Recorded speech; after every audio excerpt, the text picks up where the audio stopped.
आई और तुम ना कहो हमारी। और ऐसा कहते ही उस प्रतिबिंब ने भी इशारा कर दिया। भगवान बोले अच्छा तो डील पक्की। उधर से उसने भी इशारा कर दिया। अब भगवान को नहीं पता ये मेरा प्रतिबिंब, ये लीला भगवान कर रहे हैं। और ये सारा दृश्य मैया यशोदा दरवाजे पर खड़ी हुई देख रही है और बाल गोपालों को चाटा लगा करके वहां से भगा दिया।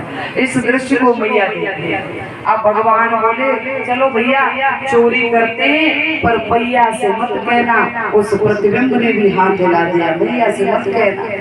और भगवान ने मटकी को उठाया, वैसे ही उस प्रतिबिंब ने भी मटकी को उठा दिया।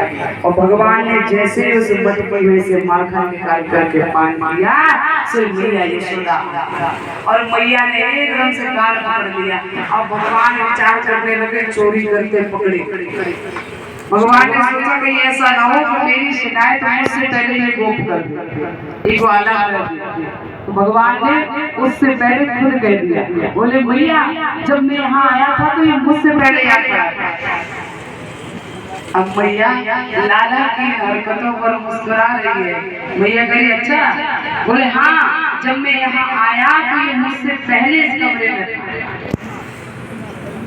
मैया अब भगवान का कान पकड़ के खींची और ले जाकर के दर्पण के पास खड़ी हो गई। भगवान को दर्पण के सामने से हटाकर स्वयं दर्पण के सामने खड़ी। अब जैसे ही भगवान कन्हैया ने देखा, अरे राम राम भैया, बोले हाँ यहाँ कोई दूसरा सखा नहीं है, क्योंकि भगवान ने मैया को तो देखा ही था। तो एक मैया सामने खड़ी और एक दर्पण में दिख रही। अब भगवान समझ रहे कि यहाँ कोई और नहीं है।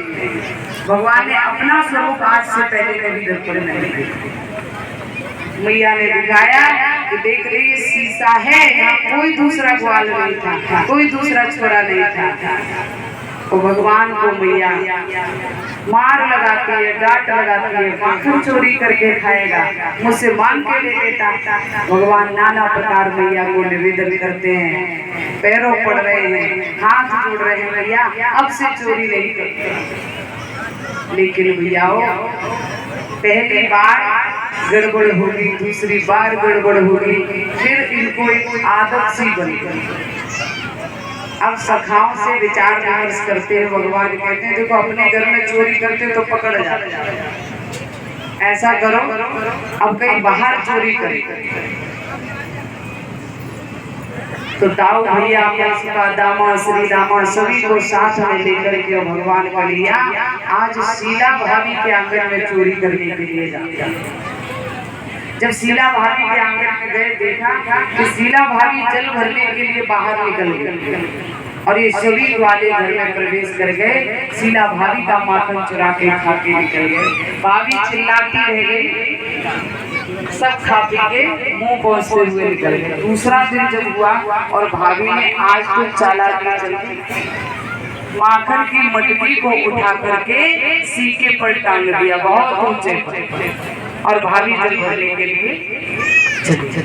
और जैसे ही ग्वालों ने देखा दौड़ कर अरे कन्हैया चलो, भाभी चली गई। और सभी दौड़ करके जाते हैं, शीला भाभी के आंगन में घुस गए। सब माखन की मटकी को खोज रहे थे और मटकी तो ऊपर रखी। तब तक दामा की नजर चली गई और दामा कहने लगा कन्हैया क्या हुआ भैया, गजब हो गया। क्यों?